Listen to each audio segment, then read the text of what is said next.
하나님의 말씀은 로마서 9장 19절로 29절까지입니다. 로마서 9장 19절로 29절까지입니다. 한 절씩 교독합니다. 혹 내가 내게 말하기를 그러면 하나님이 어찌하여 허물하시느뇨 누가 그 뜻을 대적하느뇨 하리니 이 사람아 네가 누기에 감히 하나님을 힐문하느뇨 시험을 받은 물건이 지은 자에게 어찌 나를 이같이 만들었느냐 말하겠느뇨 토기장이가 진흙 한 덩이로 하나는 귀히 쓸 그릇을 하나는 천이 쓸 그릇을 만드는 권이 없느냐 만일 하나님이 그 진노를 보이시고 그 능력을 알게 하고자 하사 멸하기로 준비된 진노의 그릇을 오래 참으심으로 관용하시고 또한 영광 받기로 예비하신 바 긍휼의 그릇에 대하여 그 영광의 부요함을 알게 하고자 하셨을지라도 무슨 말 하리요 이 그릇은 우리니 곧 유대인 중에서뿐 아니라 이방인 중에서도 부르신 자니라. 호세아 그래도 이르기를 내가 내 백성 아닌 자를 내 백성이라 사랑치 아니한 자를 사랑한 자라 부르리라. 너희는 내 백성이 아니라 한 그곳에서 저희가 살아계신 하나님의 아들이라 부름을 얻으리라 함과 같으니라. 또 이사야가 이스라엘에 관하여 외치되 이스라엘 무자손의 수가 비록 바다의 모래 같을지라도 남은 자만 구원을 얻으리니 주께서 땅 위에서 그 말씀을 이루사 필하시고 끝내시리라 하셨느니라. 다같이요 또한 이사야가 미리 말한 바 만일 만군의 주께서 우리에게 씨를 남겨두시지 아니하셨다면 우리가 소돔같이 되고 고모라와 같으리로다 함과 같으니라. 아멘. 오늘 저는 로마서 9장 19절로 29절을 본문으로 누가 감히 하나님의 주권을 힐난할 수 있으리요? 라는 제목으로 말씀을 전하고자 합니다. 어제 우리가 살핀 본문의 내용은 하나님의 선택에 관한 것입니다. 하나님의 선택은 바로 사람의 행위를 보고서 일어난 것이 아니라 라고 말합니다. 어떤 선이나 악을 행하기 전에 오직 부르시는 하나님의 주권적인 택하심으로 말미암아 일어난 것이 선택이요 그 결과로 구원이 있다는 것입니다. 그 대표적인 사례로 어제 든 것이 뭐였습니까? 이삭과 리브가의 쌍둥이 두 아들 에서와 야곱에 대한 것입니다. 하나님께서 야곱은 바로 할아버지 아브라함과 아버지 이삭의 그 모든 언약의 축복을 상속할 상속자로서 하나님께서 택하시고 비록 그 당시 어떤 관습에 따라서 장자가 모든 것을 성기하는 것이 관습인데도 불구하고 장자 에서는 하나님께서 그 언약의 상속을 이어가는 상속자로 하나님께서 택하지 않으셨던 것을 보게 됩니다. 그런데 하나님께서 이 선택을 하신 때가 언제냐? 바로 에서와 야곱이 엄마 리브가의 태중에 있을 때입니다. 즉 그들이 어떠한 선도 어떠한 악을 행하기도 전이었습니다. 이를 통해서 보여주고자 하신 것은 하나님의 선택은 바로 택함받는 사람의 어떠한 행위 여부가 아닌 오직 부르시는 그분의 주권에 있다는 것을 보여주기 위함이라고 말씀합니다. 또 하나 이스라엘 백성과 애굽왕 바로에 대한 다른 접근입니다. 여러분들 이스라엘 백성들 얼마나 패역한 짓을 많이 했습니까? 하나님의 은혜로 그들이 애굽에서 나와서 홍해를 건너서 그렇게 하나님의 놀라운 은혜를 받았지만 시내산에서 잠시 모세가 보이지 않는 때에 그들이 행한 일이 무엇입니까? 바로 금송아지 우상을 만들고 하나님을 떠나버리는 패역한 일을 벌였습니다. 그런데 하나님께서 어떻게 하셨습니까? 어제 봤지만 내가 긍휼히 여길 자를 긍휼히 여긴다 라고 하나님 말씀하셨는데 이 말씀이 바로 출애굽기 33장에 나오는 말씀입니다. 이스라엘 백성들이 하나님을 향하여서 금송아지 우상 숭배를 한 이 패역 사건 후에 이스라엘 백성들을 향하여 하신 말씀입니다. 내가 긍휼히 여길 자를 긍휼히 여긴다. 도무지 하나님의 긍휼하심을 받을 수 없는 그러한 이스라엘 백성임에도 불구하고 그들이 긍휼을 받은 것은 그들을 긍휼히 여기시는 하나님의 주권적인 결정이라는 것입니다. 반면에 바로는 바로 하나님의 그 능력을 온 세상에게 드러내기 위해서 하나님께서 오히려 그의 마음을 강팍하게 만드시면서 하나님께서 그를 버리시는 것을 보게 됩니다. 그러자 사람들이 이렇게 말합니다.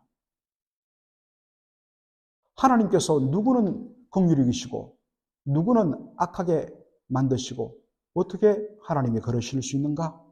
라고 이야기합니다. 이것은 하나님의 불의하심을 보여준 것이 아니냐라고 힐난합니다. 이에 대하여 오늘 본문에 바울이 든 그 반박의 비유가 뭐냐? 토기장이의 비유입니다.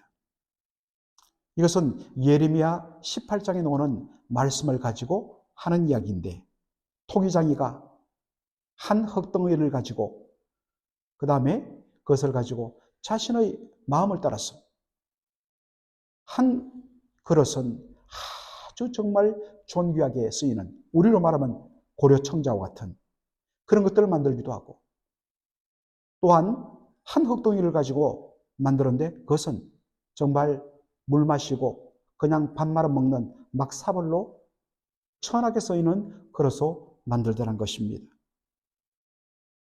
이에 대하여서 천하게 만들어진 그릇이 왜 나를 이렇게 만들었느냐?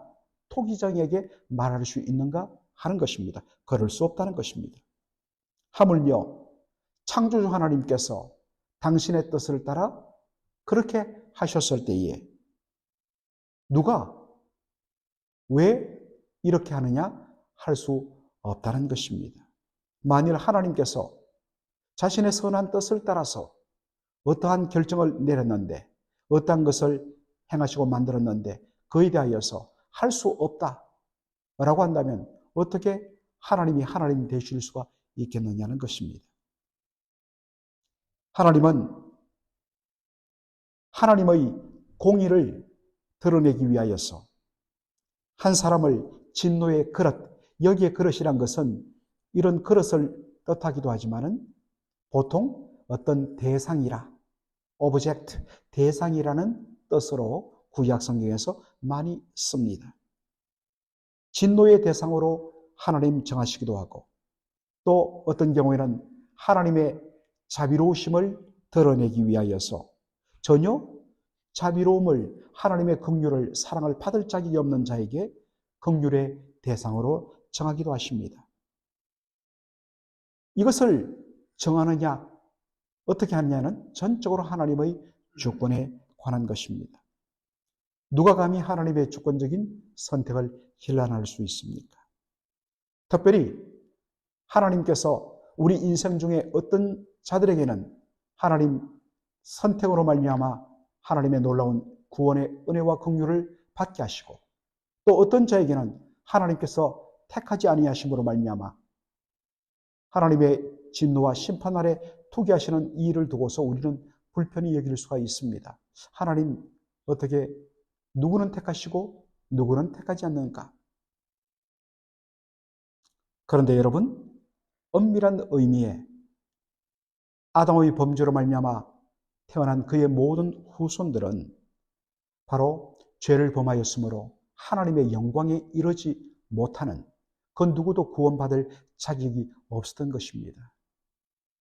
그래서 그냥 하나님께서 그들을 영원한 심판 아래 그냥 내버려 두셔도 하나님은 의로우십니다. 그런데 그 가운데 하나님께서 하나님이 긍휼의 하나님이란 것을 보여주시기 위해서 그 가운데 일부를 하나님께서 긍휼 받을 자로 구원의 은혜를 누릴 자로 택하시고 그 나머지는 그냥 원래 심판을 받도록 내버려 두시는 것, 여기에 하나님의 무슨 불의가 있느냐는 것입니다. 원래 모두가 다 어떤 면에서는 심판받을 수밖에 없는 자리였습니다. 그 가운데 특별히 긍휼히 여겨서 하나님께서 일부를 긍휼히 여기신다 할지라도 그 누가 거기에 대하여서 말할 수 없다는 것입니다. 자, 이렇게 하나님의 특별한 긍휼을 받고 택하심을 받고 구원을 받은 자, 주의할 것은 하나님께서 이 많은 사람들 중에서 나를 택하시고 나를 하나님 백성 만드신 것, 그것은 다른 사람보다 나에게 어떠한 선택받는 근거와 자격과 조건이 있어서라고 접근해서는 절대로 안 된다는 것입니다. 오직 택하신 하나님의 주권적인 선택과 그분의 전적인 긍휼과 은혜 때문인 것. 그래서 우리가 찬송으로 고백하듯이 하나님의 은혜로 이 쓸데없는 자 왜 구속하여 주는지 난 알 수 없도다. 받을 자격도 은혜 받을 어떤 조건과 근거도 없는 나를 왜 하나님께서 사랑하시고 택해 주셨는가라는 정말 역설적인 감격의 고백만이 있을 뿐인 것입니다. 오늘 본문에 보면 바로 이 사실은 이방인뿐만 아니라 오직 택함받은 소수의 유대인들에게도 똑같이 적용된다는 사실입니다. 혈통적으로 아브라함의 후손이 아닌 이방인들이 어떻게 예수를 믿고 하나님의 백성이 되고 하나님의 놀라운 의를 덧입게 되었을까? 그것은 전적으로 그들을 택하시고 부르신 하나님의 주권에 속했다고 말합니다. 이것을 위하여서 구약성경 호세아 2장 23절을 바울은 인용합니다. 내가 내 백성이 아닌 자를 내 백성이라 사랑하지 아니한 자를 사랑하는 자라 부르리라. 물론 호세아서 2장의 말씀은 하나님의 심판을 받아서 너무나 우상 숭배와 불순종의 삶을 삶으로 완전히 하나님께서 심판하시고 멸망당하게 하시고 내버렸던, 하나님께서 끊어버렸던, 하나님과의 모든 관계가 끊어져 버렸던, 더 이상 하나님의 백성이라 부름받을 자격도 없던, 완전 그렇게 심판받고 멸망당했던 그 자들을 다시 하나님의 백성이라, 하나님의 백성에서 이미 다 끊어져 버렸는데, 모든 관계가 끝나버렸는데 다시 너희는 내 백성이라, 너희는 내 사랑하는 자라, 하나님 그렇게 불러주셨습니다. 이 말씀을 이방인들에게도 적용하는 것입니다. 원래는 그들은 하나님의 백성으로 부름받지 않았습니다. 그런데 하나님께서 백성 아닌 자를 하나님 백성으로 부르셨다는 것입니다. 반면에 유대인들은 어떻습니까? 유대인들은 늘 우리는 아브라함의 후손이라, 아브라함의 피를 타고 태어난, 그래서 하나님 앞에 택함받은 성민, 홀리 피플, 거룩한 백성이라, 얼마나 자부했습니까? 그래서 그들은 아브라함의 후손으로 태어났기 때문에, 유대인이기 때문에 우리는 자동적으로 하나님의 백성이다. 그래서 그 사실에 근거하여서 이방인들을 얼마나 멸시하고 얼마나 모욕을 했습니까? 그런데 하나님께서 이사야 10장 22절을 통하여 말씀하신 것이 뭡니까?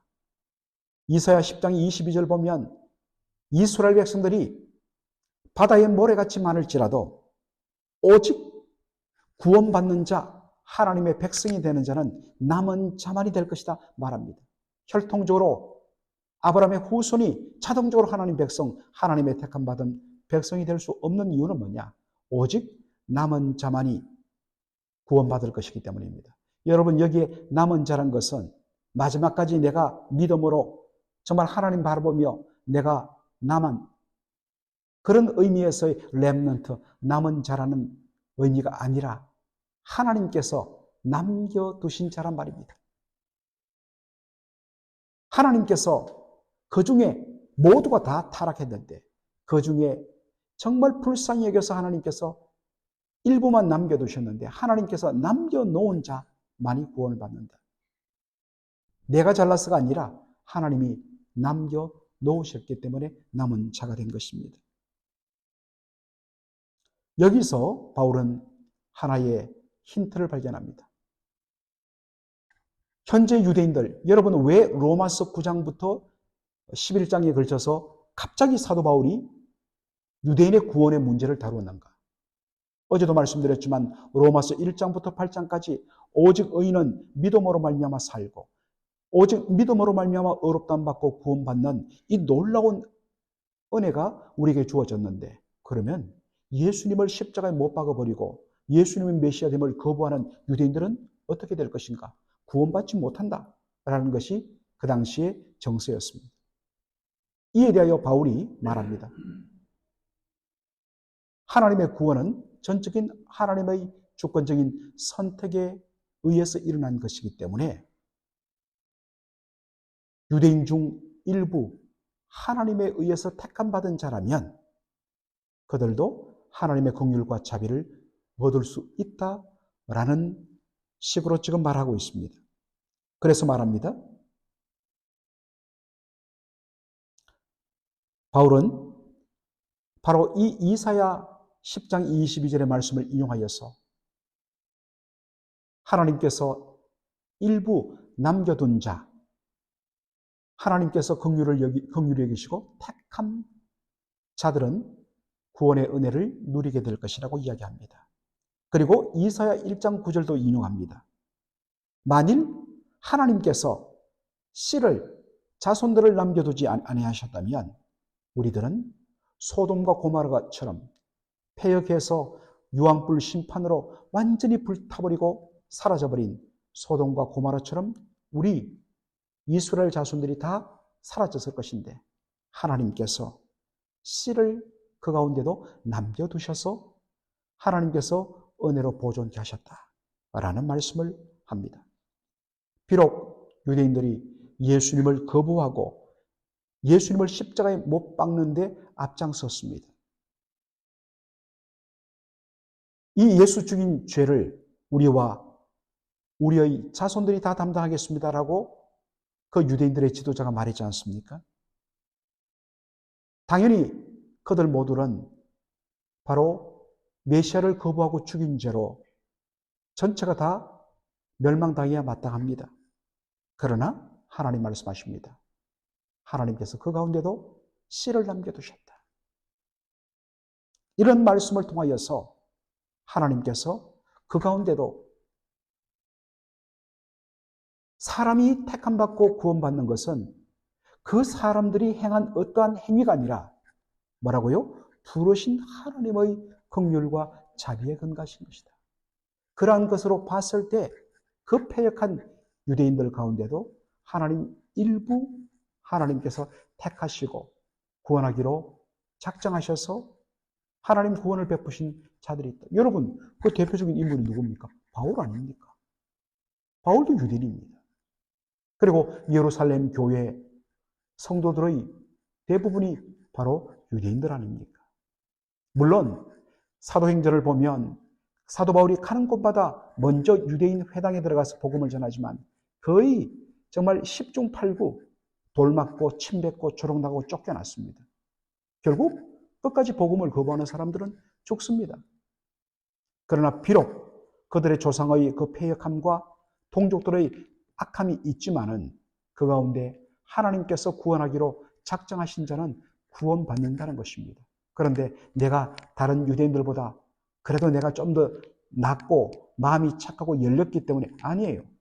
그 마음을 열어주시고 그를 택하시고 믿게 하신 것은 하나님의 은혜라는 것입니다. 이건 우리도 마찬가지입니다. 그래서 우리는 말합니다. 왜 하나님? 착하기로 따지면 정말 예수 안 믿는 불신자들 중에 타종교 믿는 사람 중에도 착한 사람들 너무 많은데 사실은 어떻게 보면 정말 저들보다 더 못됐고 저들보다 더 악한 부분이 많은데 왜 하나님 어찌하여 나 같은 자를 택하여 주십니까? 하나님께서 바로 자격 없는 나를 그렇게 아시고 사랑하시고 택해 주신 이 은혜에 감사하여서 더 겸손히 무엇으로 이 은혜를 보답할까? 그리고 정말 너무나도 자격 없는 나 같은 자를 만드셔서 택하셔서 하나님 백성 삼으시고 정말 나를 통하여 하나님의 영광을 드러내고자 하시는 그 하나님의 뜻을 기억하며 하나님을 닮고 자녀에 합당한 삶을 삶으로 정말 나 같은 자도 하나님 백성 만드셔서 하나님의 영광을 드러내게 하시는 그 하나님의 위대하심을, 야, 저 사람 예수 믿더니 사람이 바뀌었다. 저 사람을 저렇게 만드신, 저렇게 변화시킨 하나님은 도대체 어떤 분인가? 나도 그 하나님 한번 믿고 싶다. 그러한 바로 하나님의 긍휼과 은혜를 전하는 그러한 도구로 살아가는 저와 여러분 되기를 주의 이름으로 축원합니다. 아멘. 살아계신 우리 아버지 하나님, 은혜와 사랑을 감사드립니다. 오늘 로마서 9장 19절로 20절의 말씀을 통하여서 누가 택함을 받는가? 누가 하나님의 구원과 긍휼을 받는가? 그것은 사람에게 있지 아니하고 오직 부르시는 하나님에게 있는 것을 다시 한 번 더 확인합니다.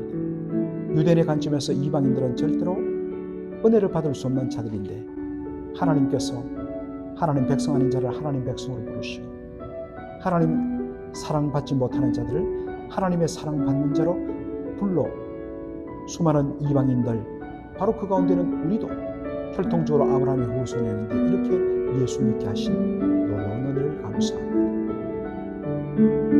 예수님을 거부하고 십자가에 못 박아 죽임으로 말미암아 사람들을 우리는 절대로 하나님의 아들을 죽이는 데 앞장섰던 절대로 용서받지 못할 유대인들인 것처럼 보이지만, 그리고 여전히 하나님을 조롱하고 예수를 대적하는 일에 앞장서 있는 사람들이 대다수지만, 그러나 그 가운데도 하나님께서 긍휼히 여길 자들을 남겨두시고 택하심으로 말미암아 그들에게 놀라운 은혜를 베푸신, 그래서 구원의 은혜에 들어오게 하여 주신 일들, 이 모든 것을 통하여 우리의 선택과 구원은 오직 부르시는 하나님의 전적인 긍휼과 자비에 근거한다는 것을 기억하며, 그러한 은혜를 받은 우리들, 왜 자격 없는 우리를 이렇게 은혜의 자리로 부르시고 하나님의 자녀 삼아주셨는지 그 은혜에 감격하며 날마다